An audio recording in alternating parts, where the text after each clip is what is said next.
ในเลี้ยงการกุศลคนละสีดีแล้วก็พอการกระทำนั้นบ่มีไผมาขวางกันป้ายากันนั่นก็เป็นใหญ่ไปเฮ็ดดีเด้อกะได้ไปเป็นดีโนกะได้เป็นเงินไทยอยู่สวรรค์ไปชั่วเด้อว่านั่นก็ไปอยู่อบายภูมิเส้นคนบ่มีสินขาดคุณธรรมแก้วยามเมื่อตายไปแล้วกายเผาล้างนั่นก็เป็นทางส่วนวิญญาณก็เป็นฝ่ายโอ้ยโอ้ทำนาโลกวงโอ้ยพอหน้าโลกรักวง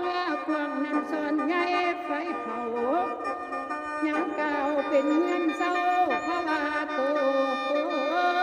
นั่นทำสัวรักษาโต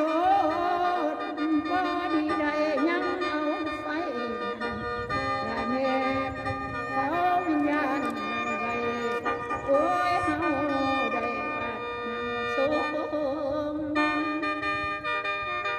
หนีกลับไปโนบ่ได้เกิดไฟใหม่ก็มีเศร้าพอสามารถเป็นเก่าเราหน้าโลกไงน้องไฟกันหากเป็นเวรไฟมันได้ก็เอาโอ้ยน้อไว้บ่มีไฟเอาไปให้เป็นนักกำหูแน่บ่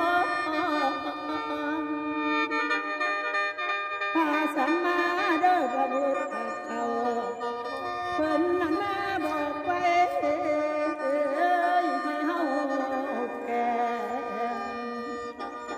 ชีวิตเฮา